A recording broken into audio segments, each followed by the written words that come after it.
अस्सलाम वालेकुम। आपको पता है कि इल्म दोस्ती पर हम लोग काफ़ी हदीसें पढ़ रहे हैं और इसमें अब पढ़ना पड़ेगा कि इल्म फैलाने की ताकीद और उसकी फ़जीलत क्या है। इल्म फैलाने में उसकी क्या फ़जीलत है और क्या उसके बारे में कहा गया है।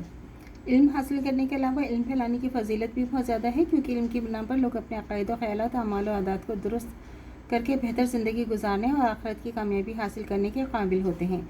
इस नुक्ता निगाह से देखा जाए तो इल्म फैलाने वाले लोग इंसानों के बहुत बड़े खैरख्वाह मोहसिन होते हैं, लिहाजा अल्लाह ताला ने इनके लिए बड़े अजर व फजीलत का वादा फरमा रखा है।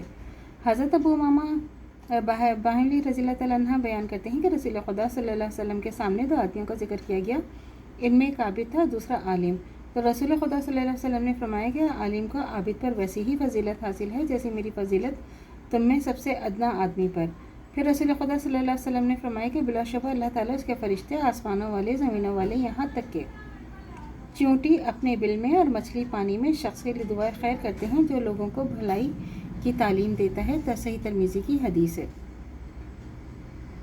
हज़रत अब्दुल्लाह रज़ियल्लाहु तआला अन्हु बिन मसूद बयान करते हैं कि रसूल खुदा सल्लल्लाहु अलैहि वसल्लम ने फरमाया कि दो ही इंसानों पर शक करना जायज़ है। एक वो शख्स जिसे खुदा ने माल दिया, फिर इसे इस बात पर कुदरत दी कि इसे राह हक़ पर खर्च करे। दूसरे वो शख्स जो अल्लाह ने दानाई अता की, बस वो इसके ज़रिए फ़ैसले करता है, इसकी तालीम देता है। सही बुखारी की हदीस है।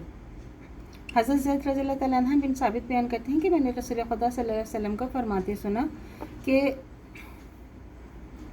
अल्लाह ताला इस शख्स को तरोताज़ा रखा जिसने मेरी कोई बात सुनी और उसे सुनकर याद रखा फिर किसी और तक पहुंचा दिया। क्योंकि बहुत से लोग ऐसे होते हैं कि समझ की बात को ऐसे इंसानों तक पहुंचा देते हैं जिनसे ज़्यादा समझदार होते हैं, और बहुत से लोग ऐसे होते हैं कि इन्हें समझ की बात मालूम होती है मगर वो समझदार नहीं होते। अबू दाऊद की हदीस है।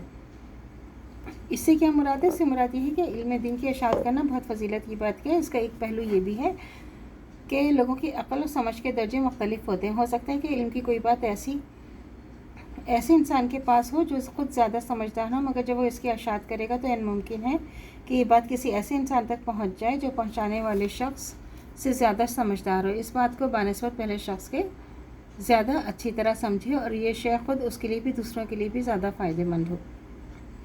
तो अल्लाह से दुआ करनी चाहिए जो हमारा ईमान है मरते दम तक कायम दायम रहे, खात्मे बिल खैर ईमान पर हो।